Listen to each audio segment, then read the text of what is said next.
Buenas tardes, muchísimas gracias, antes que nada por la invitación a participar en este importantísimo evento. Yo les voy a hablar sobre algo en lo que me he estado dedicando en los últimos años. Como ya mencionaron, yo soy bióloga de origen, pero por distintos intereses y por donde me ha llevado la vida, pues ahora me dedico a cuestiones de educación ambiental, cultura ambiental, le llaman algunos. Esto ha ido caminando y ha ido evolucionando a lo largo del tiempo. Entonces, lo que yo voy a hacer es platicarles un poquito sobre cuáles son los antecedentes de la educación ambiental, algunas definiciones. Es difícil definirlas, sin embargo, hay elementos perfectamente que se pueden distinguir de este campo. Les voy a platicar también muy, muy leve sobre ética ambiental, y luego voy a entrar un poquito más en lo que son las percepciones socioecológicas y su importancia para el desarrollo de la educación ambiental. Pues la educación ambiental no es una ciencia como tal, es un campo de conocimiento que se va conformando con distintos, digamos, matices, y sin embargo es un campo que se ha ido nutriendo, por fortuna, de diferentes disciplinas para poder llevarlo a cabo.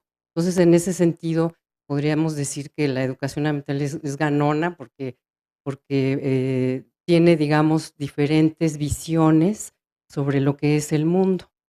Entonces, el doctor Raimundo Mier ha mencionado algunos elementos que él, sin saberlo, pues, por fortuna me ha ido como facilitando un poco el camino, y voy a ir retomando algunos de sus elementos primordiales para relacionarlos con esto de la educación ambiental. Entonces, vamos a ir muy rápido por la historia, digamos, algunos antecedentes de la educación ambiental. Son todos eventos en el mundo, también hubo cuestiones en México, por supuesto, y pues tenemos digamos, estos eventos que se le llaman la contracultura, que se da en diferentes ámbitos. Aquí tenemos a nuestro amigo Bob Dylan, aquí tenemos a Andy Warhol, toda una serie de elementos que van conformando la generación beat, que es una generación que se ha ido revelando, digamos, que no ha estado de acuerdo con lo establecido. Obviamente, pues estamos hablando prácticamente de los años 60, 68, por ahí, ¿no?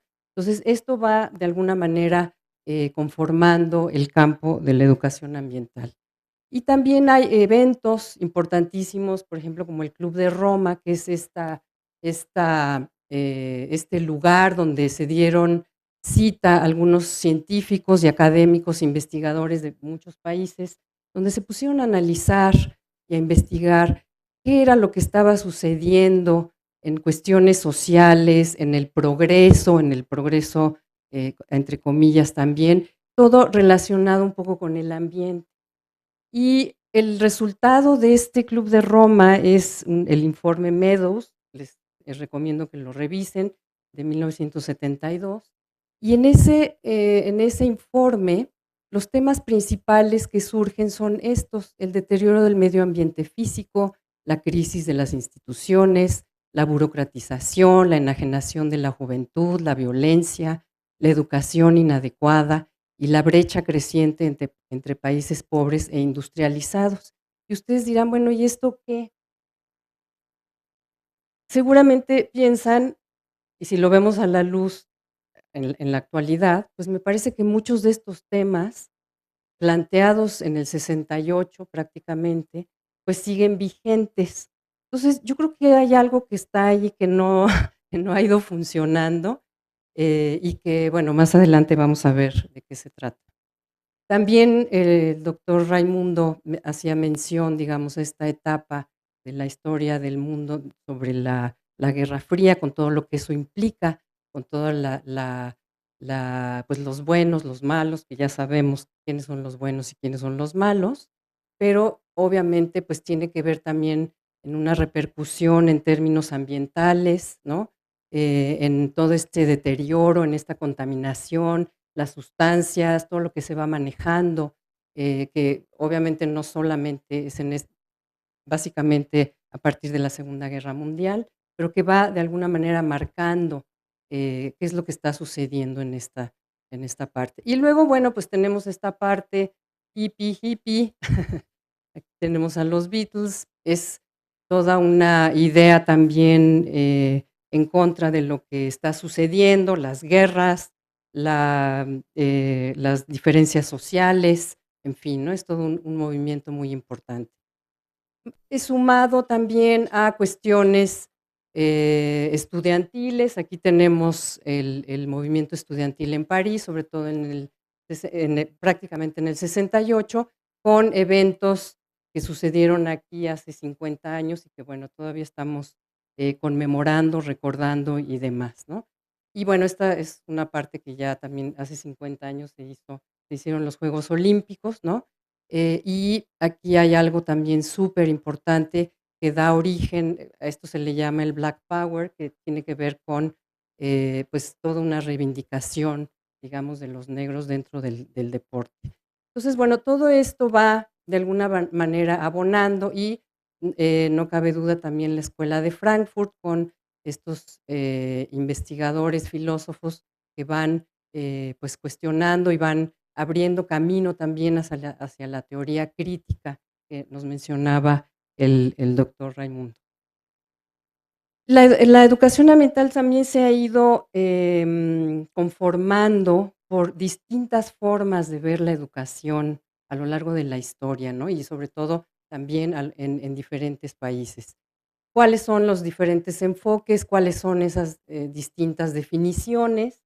Esto también ha ido, repercutiendo, y moldeando, digamos, la educación ambiental para encontrarse en lo que ahora, recientemente estamos. Algunos voy a mencionar muy, muy rápido algunos de los autores que también han ido, pues, haciendo esta parte muy importante de la influencia. Tenemos aquí a Simón Rodríguez, que fue el tutor, digamos, de Simón Bolívar. Él fue, un venezolano que estuvo mucho tiempo con Simón Bolívar, y él se daba cuenta que había algo que no funcionaba. Estamos hablando, imagínense, de los años, ¿no?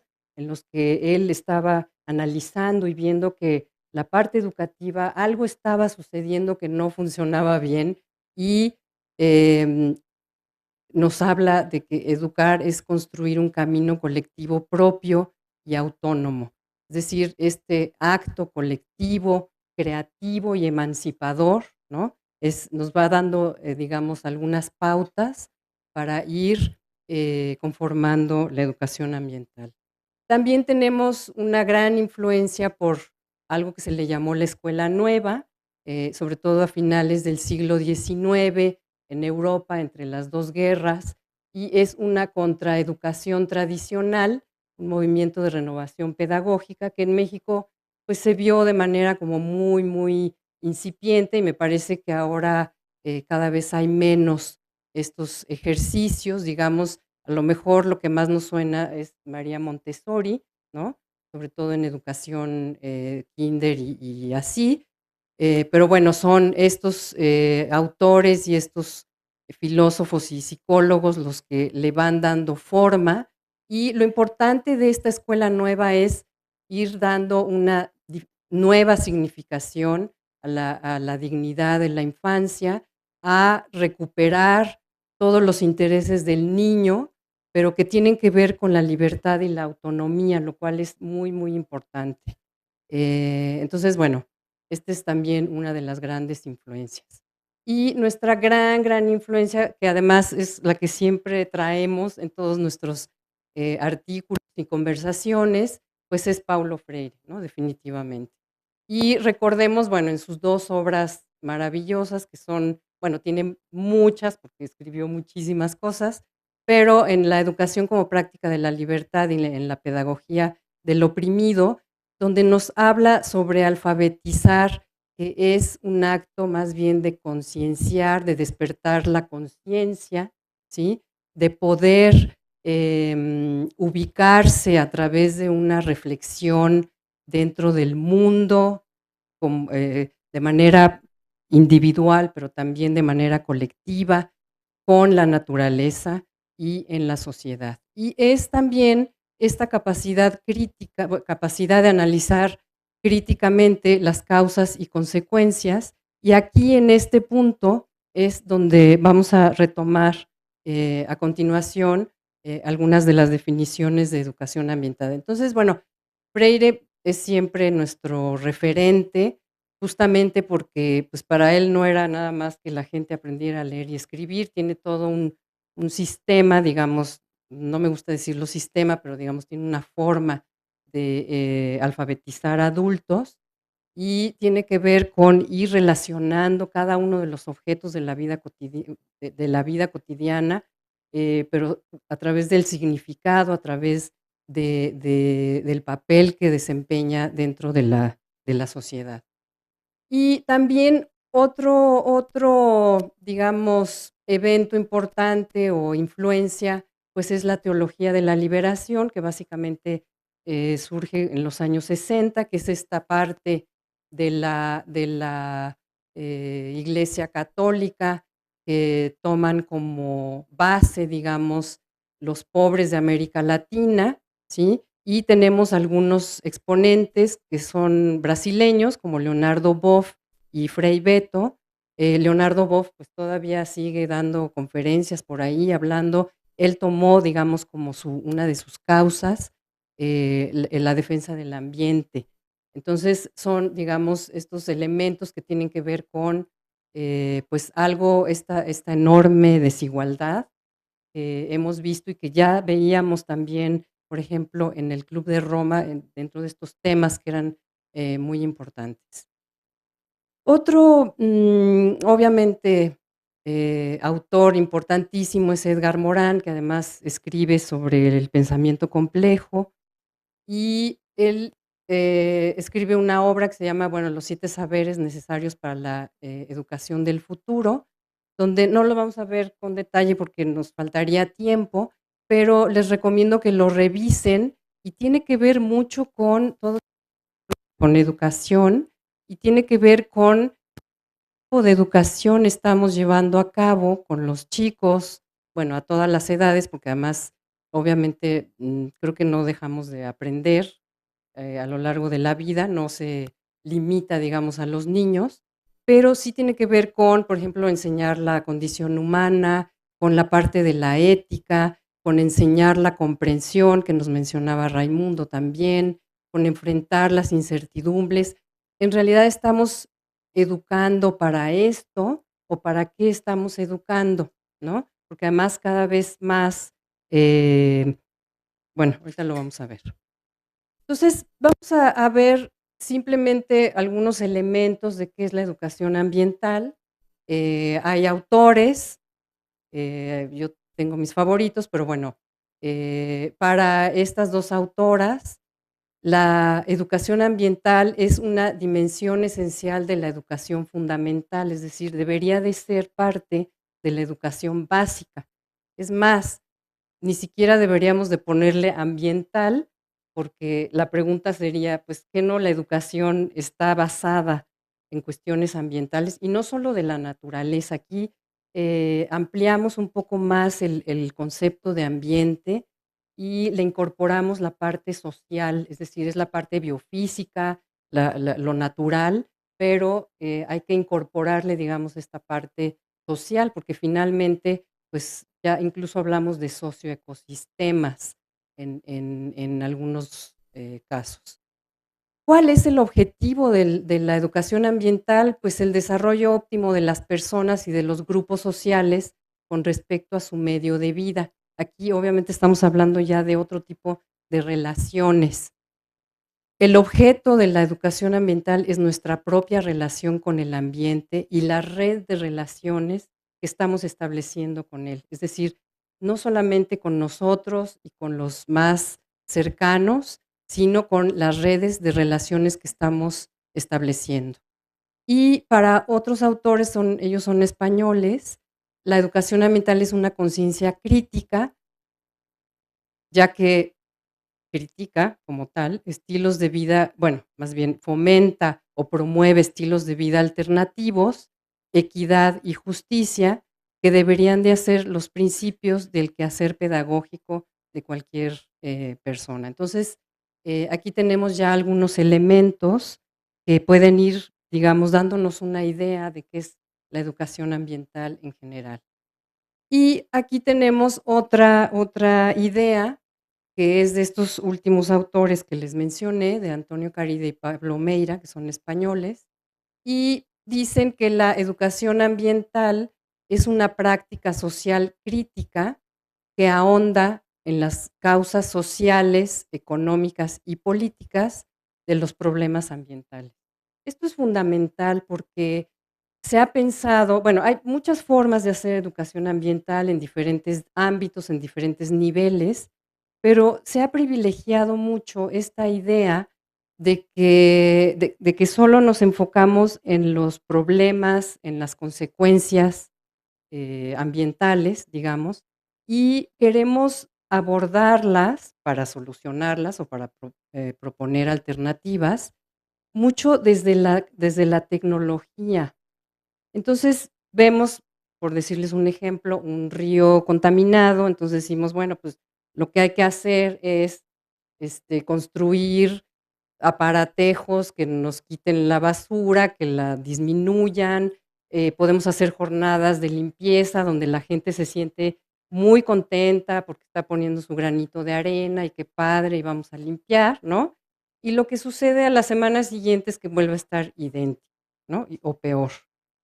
Y eso sucede porque no nos ponemos a ver cuáles son las causas, porque a lo mejor las causas no nos gusta, no nos va a gustar cuando nos demos cuenta de cuáles son las causas, ¿no?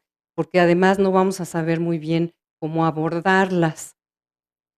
Esto lo vamos a ver un poquito más adelante. Entonces, bueno, en este sentido es una práctica social crítica por estas razones, porque además los problemas ambientales no solamente son ecológicos o son de la naturaleza y solita, sino que vienen como resultado de una serie de eventos económicos, políticos y sociales, de relaciones entre sí, de un modelo económico, también hay que decirlo, que pues ha depredado de alguna manera, bueno, de muchas maneras, y que tiene pues otros objetivos que no necesariamente son las cuestiones sociales de la población. Entonces, bueno, la educación ambiental se dedica a la transformación social y sus tendencias son hacia una educación política, que esto aquí nos falta un poco, bueno, mucho, humanista, ética y moral, problematizadora, dialéctica, de pedagogía social y comunitaria. Entonces, son algunos de los elementos que vamos a ir mencionando sobre qué es la educación ambiental. Y me gustaría también hacer en esto de los tipos de educación ambiental que se han hecho, hay una tendencia actual, bueno, yo creo que es ya como de los años 90 para acá, que tiene que ver con esta idea de que los problemas ambientales son ocasionados por todos, todos somos responsables de los problemas ambientales y por lo tanto todos somos responsables de las, bueno, nos deberíamos de involucrar en la solución. Pero en realidad aquí la pregunta sería, ¿todos somos igualmente responsables o hay unos más responsables que otros? Y en este sentido es donde decimos, pues sí, hay unos más responsables que otros, por lo tanto, esta idea de que todos podemos dar la solución, como todos lo hacemos, se diluye, se pierde y entonces la gente termina no haciendo absolutamente nada, ¿no? Entonces, esta es una característica que, pues, no sé si fue diseñada a propósito, yo pienso que sí, pero bueno. También la otra de las características del tipo de educación ambiental que hacemos es esta idea de que todos vamos a aportar con un granito de arena.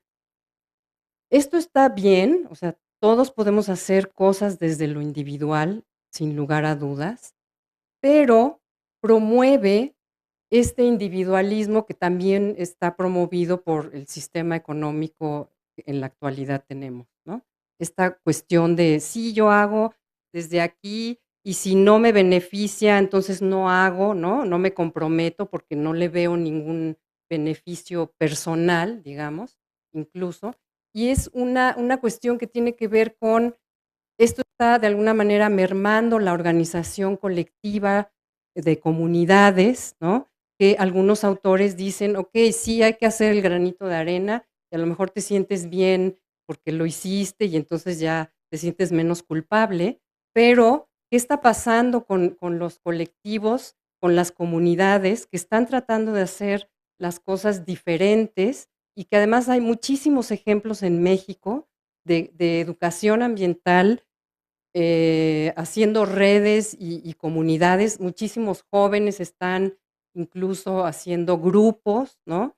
Tratando un poco de incidir, o un mucho, digamos, desde otras trincheras, porque bueno, lo típico es sí, vamos a hacer una revolución y vamos a estar en contra del sistema económico imperante, ¿no? Pero, eso podría ser un poco más difícil. Sin embargo, sí podemos ir haciendo otras cosas, pero la fuerza, en realidad, de la educación ambiental está en la comunidad, en lo colectivo, en esta forma de organizarse que, por supuesto, puede suceder. Y otra de las características es esta idea, también lo mencionaba Raimundo, que la frase es sabemos, pero no actuamos. A pesar de que tenemos el conocimiento, a pesar de que tenemos la información, porque además ahora tenemos demasiada información, ¿no? Habría un poco que jerarquizarla, obviamente. A pesar de que tenemos todo este enorme conocimiento, no hacemos nada, ¿sí? ¿Qué es lo que está pasando aquí? ¿Por qué no hacemos cosas? O hacemos muy poquitas, a lo mejor, ¿no? Esto, hubo un modelo en los años 70, sobre todo, que decía que, bueno, si tú sabías mucho, por ejemplo, de ecología, eso de manera lineal te iba a convertir en una persona proambiental y, por lo tanto, tus conductas y tus comportamientos lo iban a hacer así. Pero se vio desde los años 70 a la fecha que esto no es así. Hay algo en medio nadie se había puesto bueno, a lo mejor sí, pero que a lo mejor era un poco más complicado en términos de la investigación que se tenía que hacer. Y, algunos investigadores, que yo creo que no tienen nada que hacer en la vida, bueno, no es cierto, tanto así no, se pusieron a averiguar qué era lo que estaba pasando justo ahí en medio, por qué no estaban funcionando todas estas campañas de concientización, porque además es que queremos concientizar a las personas, ¿no? Siempre son a los otros, porque nosotros ya estamos bien conscientes. Queremos concientizar a las personas, okey, ¿cómo las vas a concientizar? Ah, pues les voy a dar información. Entonces, al menos en nuestro ámbito, por ejemplo, o en donde yo me muevo, que es en la UNAM, en la Facultad de Ciencias y todo este espacio, siempre los estudiantes salen con que vamos a hacer una campaña de concientización, les vamos a dar información, les vamos a decir cómo se llaman las plantitas y los animalitos, que los vean y que los sacamos al pedregal, porque todavía tenemos ahí unos remanentes de pedregal necio que se niega este, a morir, exacto, literal.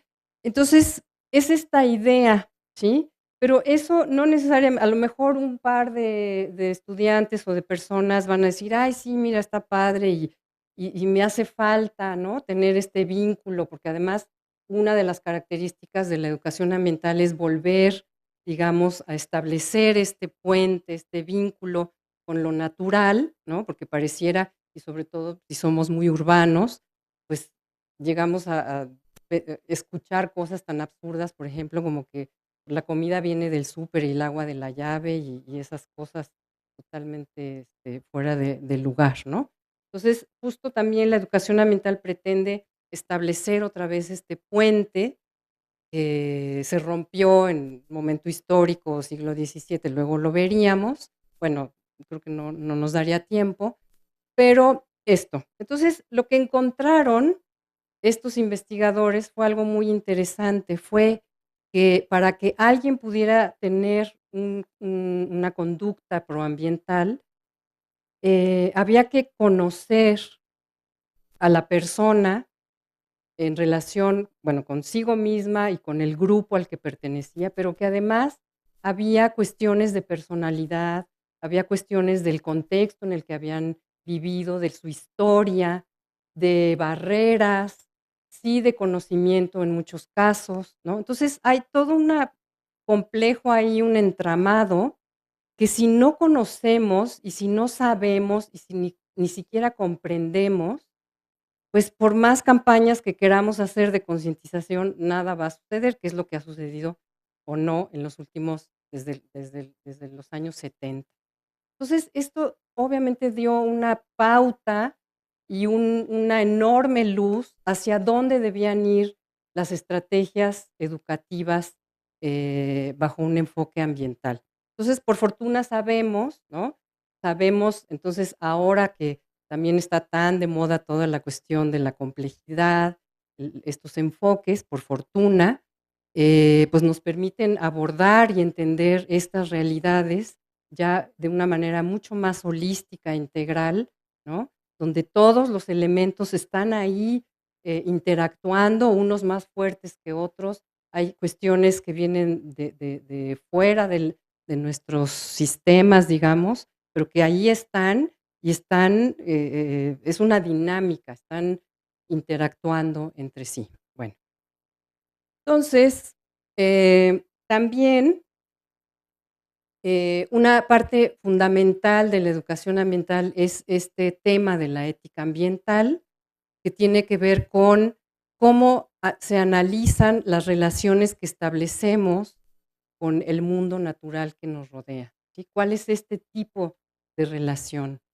Y es la ética ambiental la acción de reflexionar sobre el bien o el mal de nuestros actos en relación con el ambiente. Y bueno, aquí les ponía que el ambiente ya ahora es la naturaleza, más el ser humano, más la actividad cultural, que sería la parte social, y todo lo demás sería la parte biofísica. Es decir, ya tenemos, digamos, un nuevo concepto que puede sustituir muy bien al de medio ambiente, que hemos estado también utilizando desde hace mucho tiempo, pero que tal vez queda un poco corto a la luz de las investigaciones y de la comprensión sobre lo que está sucediendo en el mundo en la actualidad.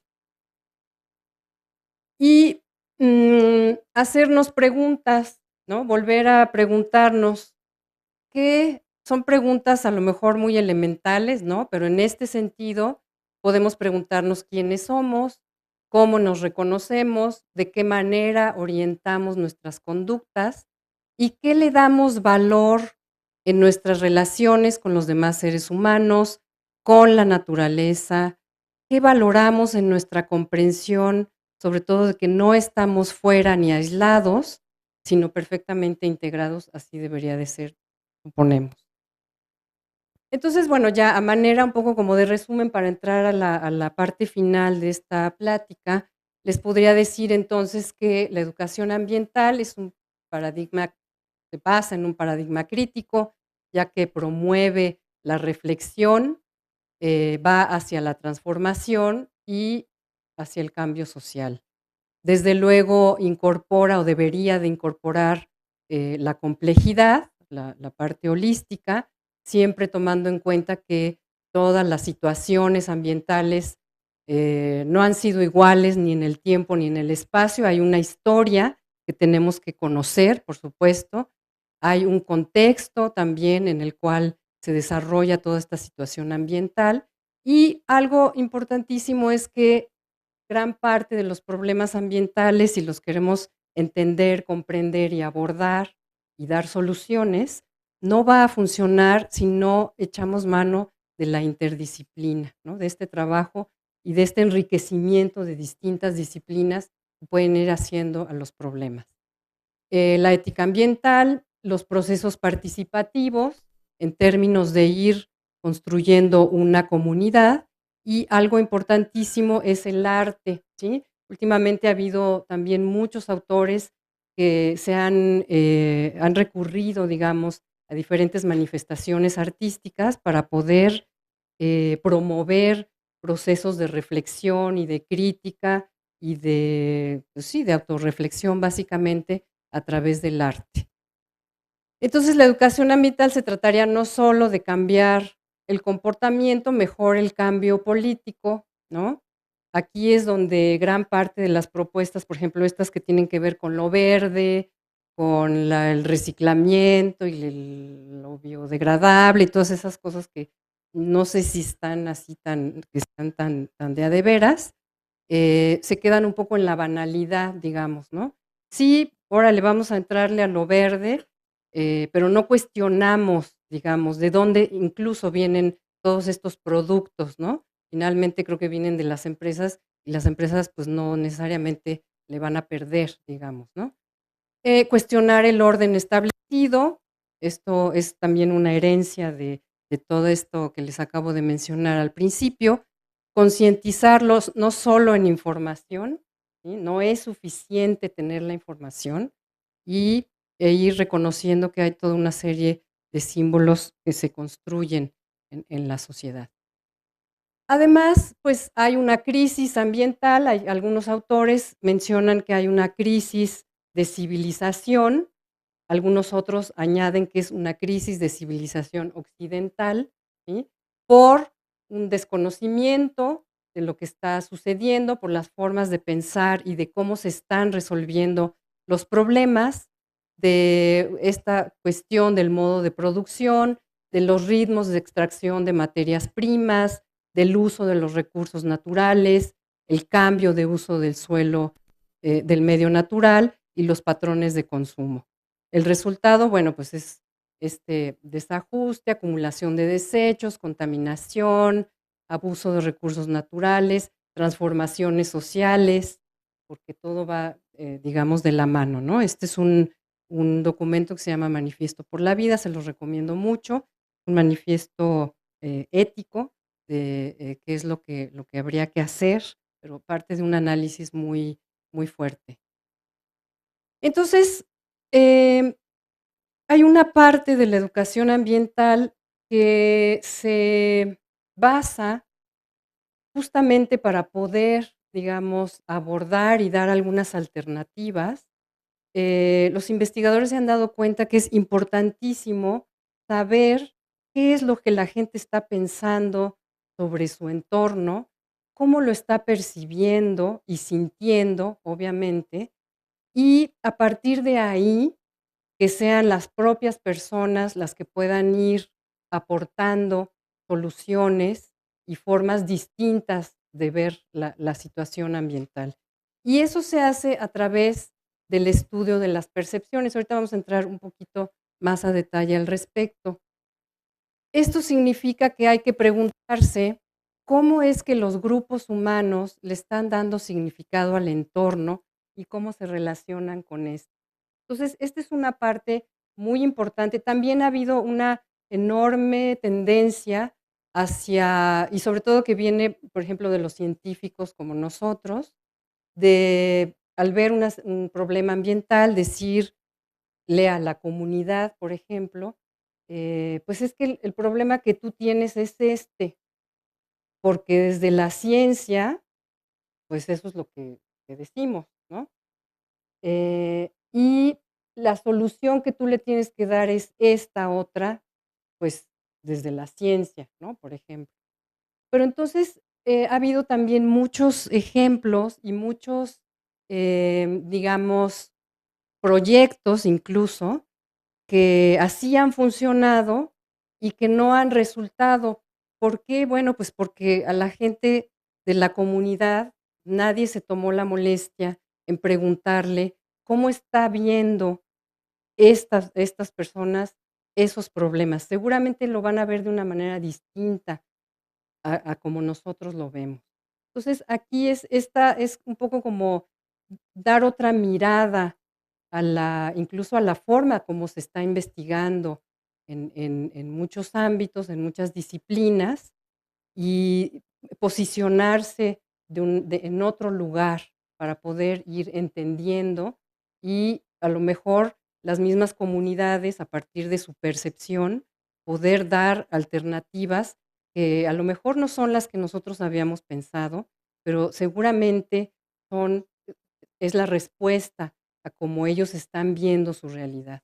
Entonces, bueno, en eso, se basa un poco el estudio de las percepciones, que tienen este carácter interdisciplinario y que permiten comprender los fenómenos complejos, ¿no? Los fenómenos complejos están, decimos, compuestos por las cuestiones sociales, dimensiones políticas, culturales, económicas, tecnológicas, educativas, etcétera.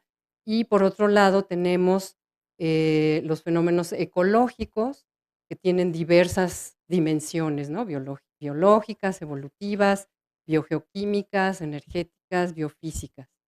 Entonces, digamos, este campo también se va, digamos, nutriendo de esta interdisciplina que pareciera que es fundamental para poder entender muchas cosas.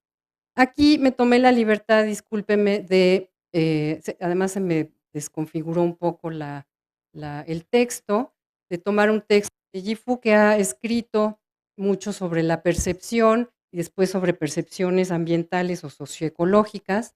Y dice así: la respuesta de los sentidos a los estímulos externos, como el proceso específico por el cual ciertos fenómenos se registran claramente, mientras otros se pierden en las sombras o se eliminan.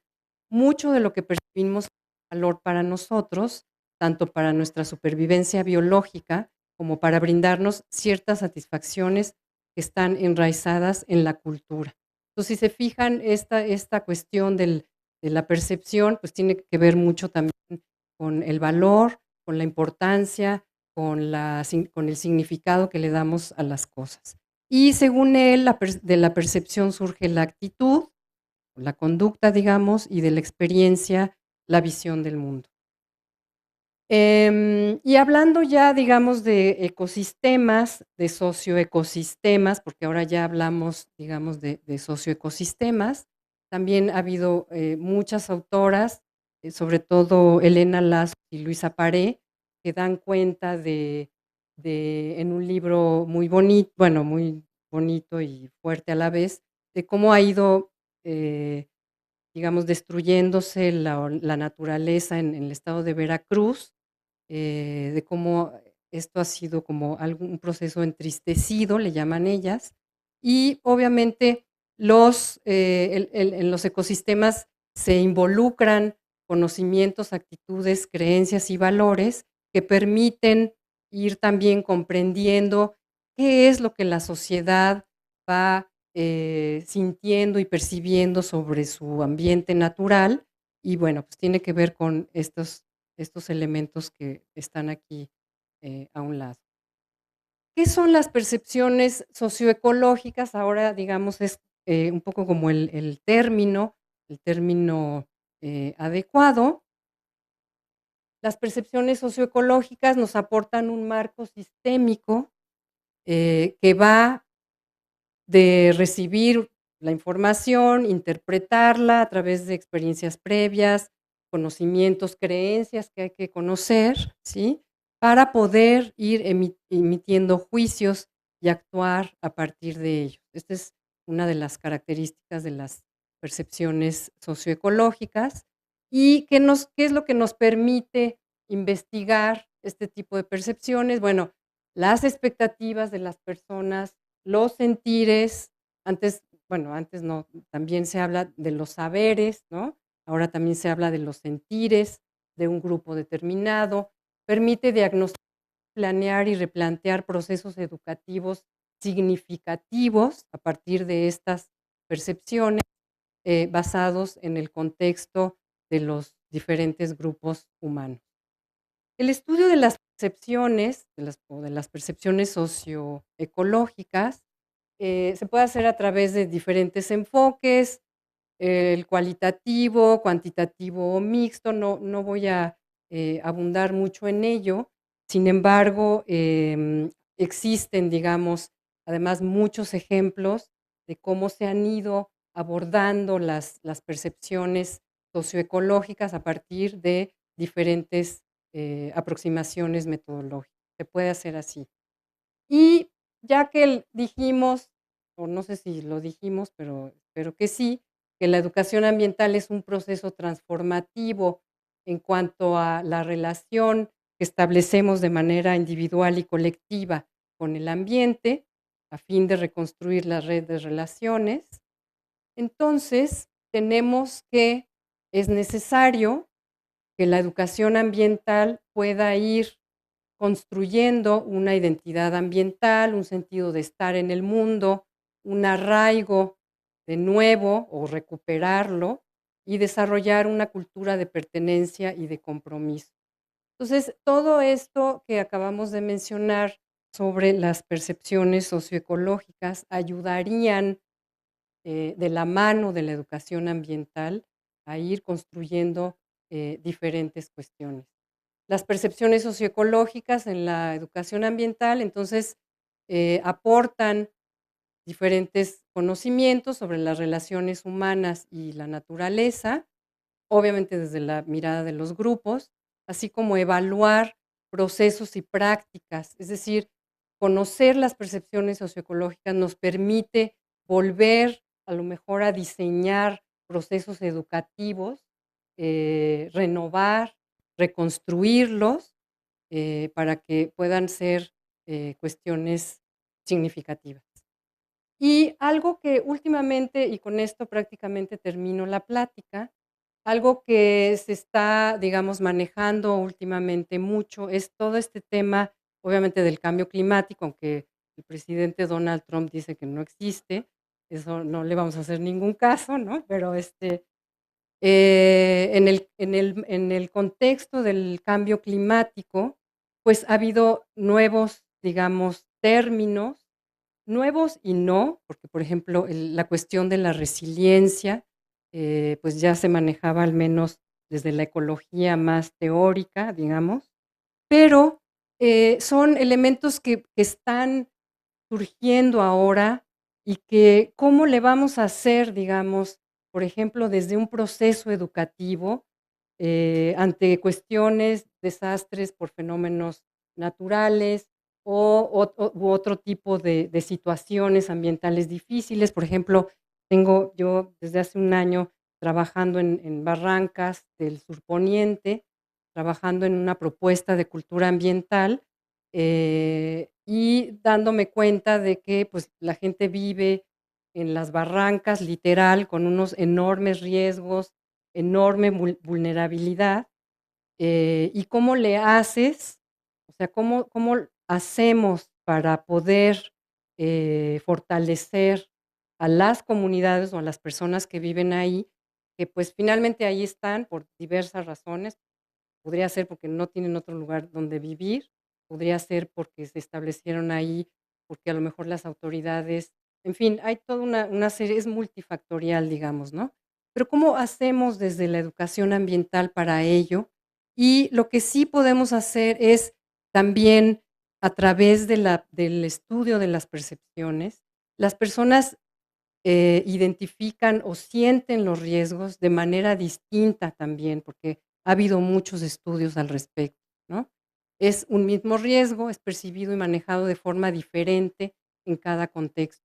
Entonces, el entender estos contextos y estas percepciones permite desarrollar algo que ahora se le llama la gestión del riesgo a partir de la educación ambiental.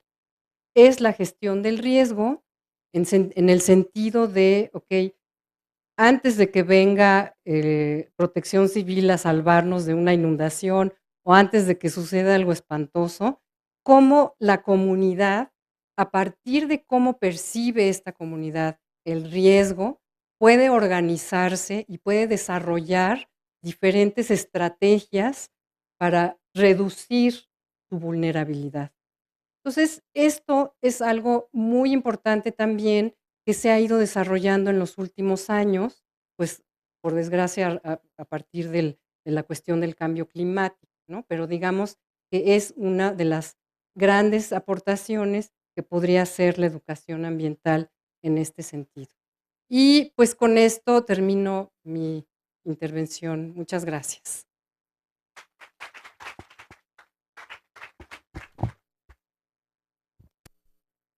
A comenzar con la discusión, si tienen algunos comentarios, por favor, alcen la mano presentándose y diciendo la procedencia. Muchas gracias.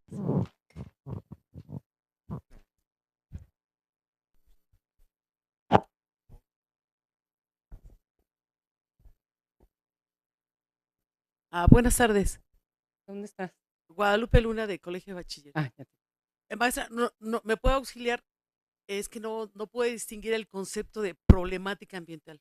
Esa es una, el concepto problemática ambiental. Y la otra, la educación ambiental tiene que ser transversal en los programas de educación media superior o tiene que estar incluido como tal en los programas de educación media. No, acabas de, bueno, la definición de problema ambiental no la di. En sí hay muchas diferentes formas de definirla, ¿no? Por ejemplo, algunos autores mencionan que un problema ambiental se da cuando hay un aprovechamiento demasiado rápido de los recursos y cuando hay un desecho justamente de cuestiones industriales y urbanas, a tal grado que eso eh, impide, digamos, que el ambiente lo pueda ir asimilando por sí, generando un problema ambiental. Pero bueno, hay muchas formas de definir el problema ambiental. A lo mejor desde tu área, o estoy segura que tendrías otra definición que ahorita nos podrías decir si quieres. Y la otra cosa es que este tema de la transversalidad es fundamental. Durante muchos años se pensó que la educación ambiental debería de impartirse como una materia, ¿sí? Si se dan cuenta, lo que vimos aquí, pues no necesariamente es exclusivo de una materia, ¿no?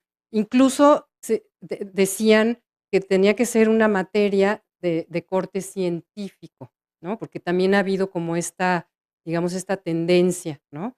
A apropiarse y a decir que la educación ambiental es igual a saber de ecología, por ejemplo, ¿no? La SEP, en sus programas de estudio, durante mucho tiempo estuvo haciendo énfasis en que los niños tenían que saber de ecología para entender la cuestión ambiental, ¿no? No es así. Entonces, esto debería de tener un carácter transversal, es decir, que atravesara todas las carreras, todas las materias, no importa que sea, digamos, y en todos los niveles educativos. Este ha sido uno de los grandes, digamos, retos de la educación ambiental. Em, pero no se ha hecho así, pues, por muchísimas, cuestiones, ¿no? Que tienen que ver con características, por ejemplo, si pensamos en las instituciones de educación superior, las características de las universidades, los enfoques, las tendencias.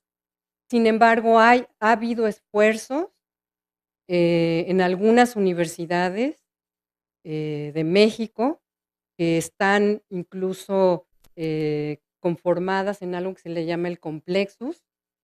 Es un consorcio de universidades mexicanas, hay al menos 17 de ellas, y están tratando de ambientalizar, porque así se le llama, un término raro, pero digamos, de incorporar la dimensión ambiental, un poco lo que hemos estado viendo aquí, a las diferentes carreras y diferentes materias.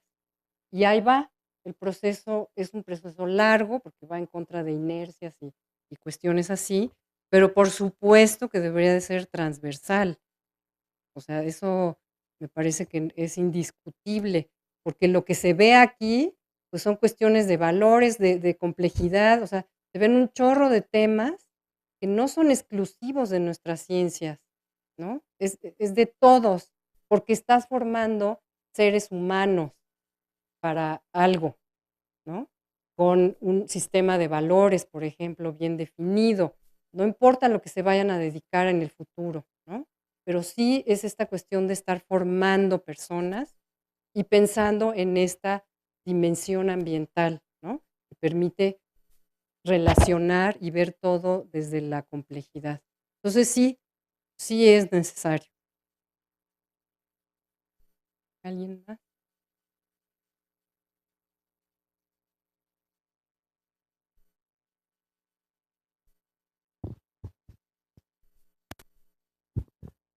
Ignacio González de la UAM Iztapalapa.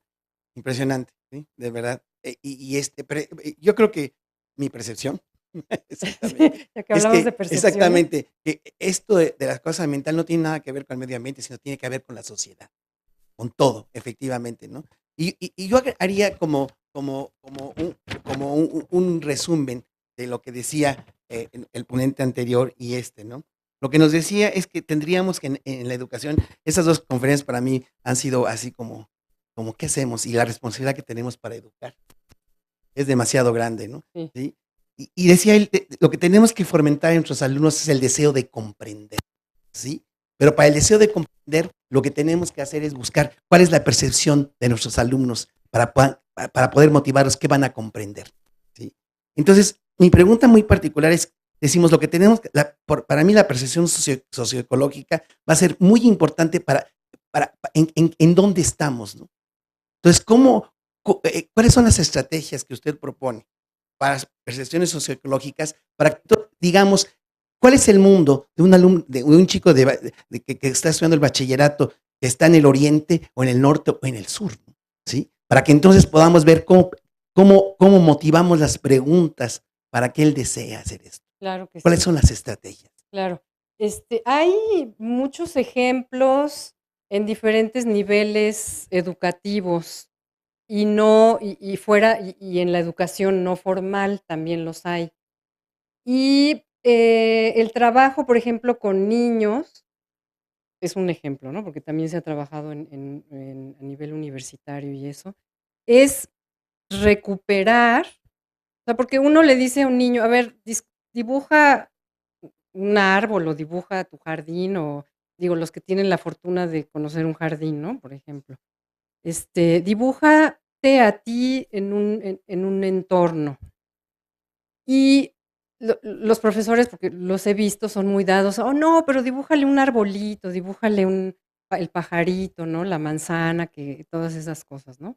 Y el niño dibuja una casa pelona, ¿no? Sin nada más, ¿no? Y eso es muy significativo. Eso es como el niño lo está percibiendo.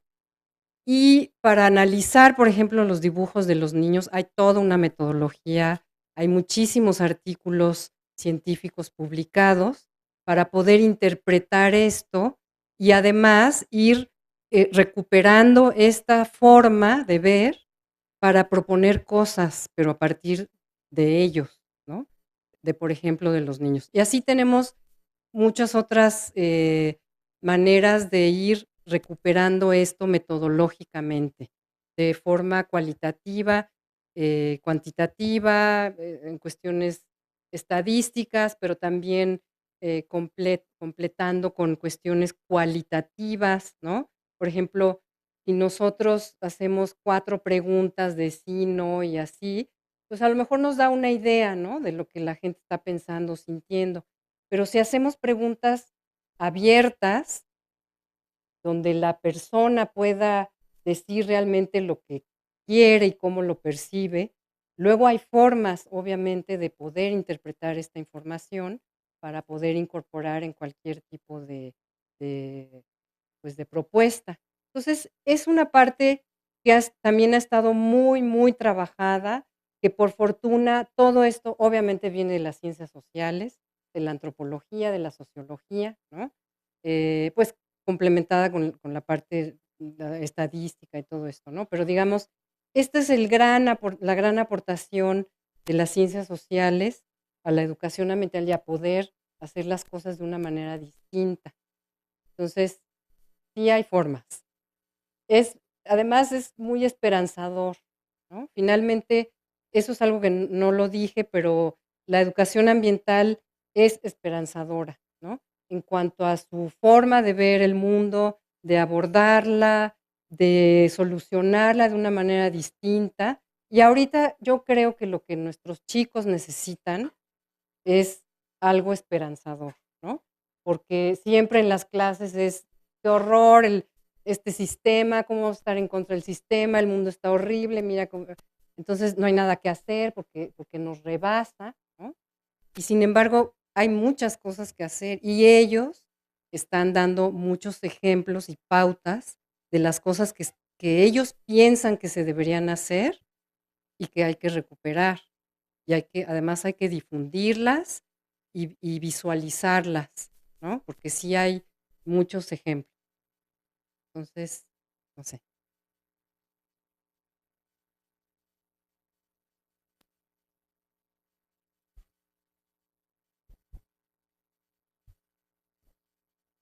Y un comentario ahorita se me vino a la mente. Estas semanas pasadas apenas trabajamos con nuestros alumnos un debate sobre el uso de polímeros, los pros y los contras, ¿no? Entonces estuvo muy interesante, pero usted mencionaba muy bien esto de las percepciones. Uno de los alumnos decía, defendiendo a los polímeros, decía, es que si nosotros, dice, yo no puedo dejar de usar este plástico para beber, no puedo dejar de usar las plumas, los tenis, porque si no sería una involución, sería un retroceso, ¿no? Entonces me quedé pensando ahorita en esta percepción que manejan, ¿no? Y la respuesta de una de las chicas fue muy interesante, muy esperanzadora, porque es una chica, bueno, estamos en el área, los que van a ir hacia el área de química, y decía la alumna, dice, pues también para eso estamos aquí, porque nosotros somos los que vamos en el futuro a crear nuevas cosas que no dañen al planeta, ¿no? Claro. Entonces, fue la otra percepción y me parece muy interesante esto que comenta de esta importancia de que investiguemos cuál es la percepción de nuestros alumnos para poder entonces dar una posible respuesta, ¿no? A Sí, esto. exacto. Gracias. La idea.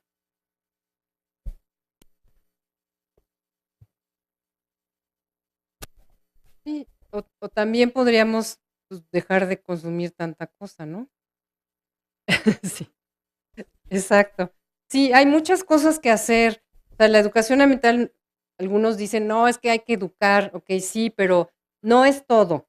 Es una gestión, es la tecnología, o sea, son tan complejos los problemas ambientales que no los podemos resolver desde una sola perspectiva. Y esa también es la idea, pero la educación, por supuesto, es fundamental. Muchas gracias. Yo quisiera preguntar, nada más, un comentario, ¿no? O sea, porque me gustó la definición de socioecosistema. En realidad es nuestro entorno, nuestra vida, y no es una educación que tendríamos que dar, es una educación con la que tendríamos que crecer, ¿no?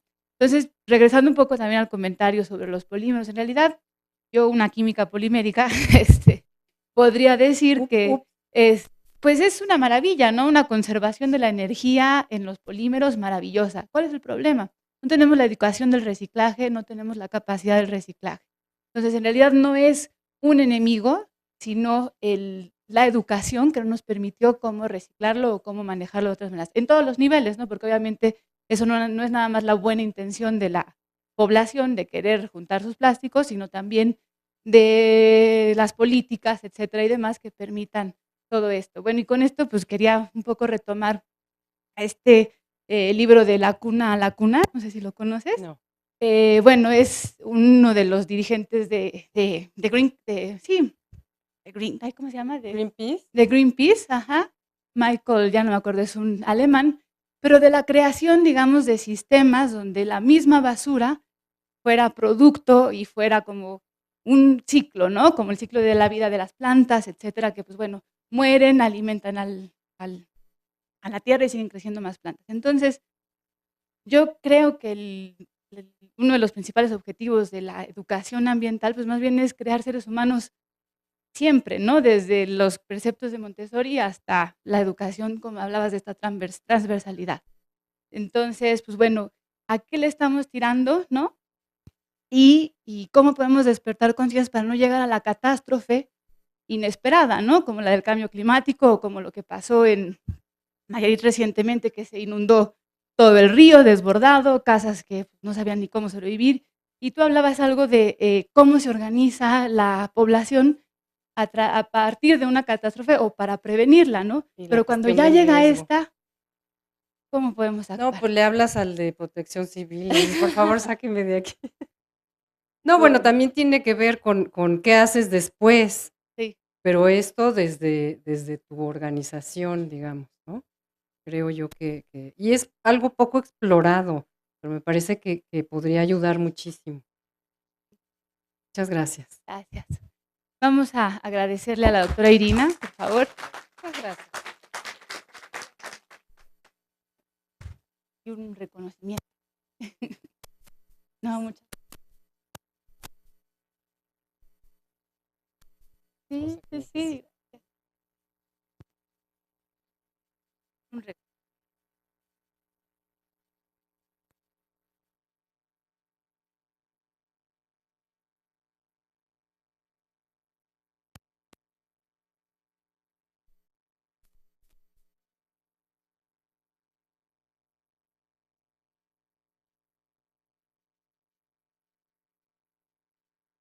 reconocimiento.